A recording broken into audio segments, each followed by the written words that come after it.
The boathouses on 3rd Street in Encinitas are facing structural and financial issues, and historians in the area, they're sounding the alarm. They say they need help. Yeah, they do. I took a tour of those houseboats and found out about the history behind them, and we also found out about the necessary repairs that are needed. Take a look.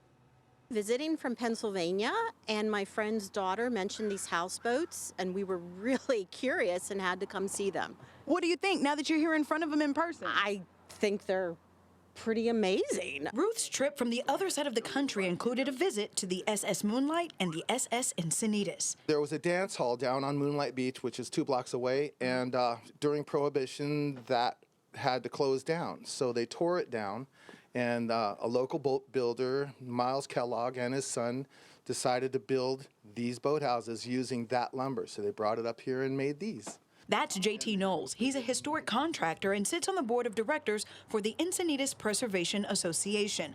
It's J.T.'s job to keep these beauties up and running. These wouldn't float. They've never been in the water, and they weren't moved here. They were built in place. And now that structure that's been here for all those years is failing. The Encinitas Preservation Association bought the houseboats back in 2008. A family with 2 kids grew up in this home.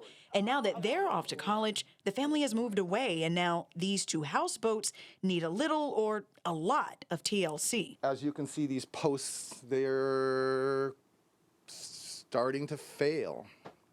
One boat's collapsing, one boat is falling over, literally. A lot of the damage is weather-related from moisture. And JT says the boat sustained even more water damage from last year's hurricane turned tropical storm Hillary. We just need funding.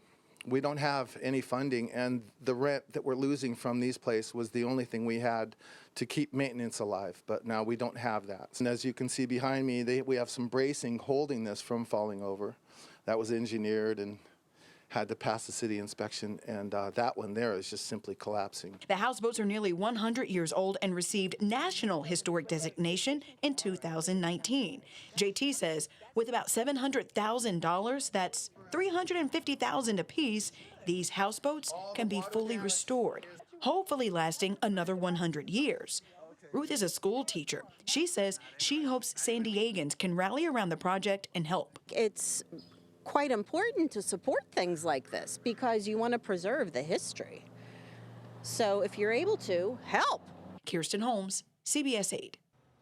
JT, who you just heard from there with the Encinitas Preservation Association, says that association could also use more help from volunteers. If you want to help out, just go to our website, cbs8.com, and click on this story.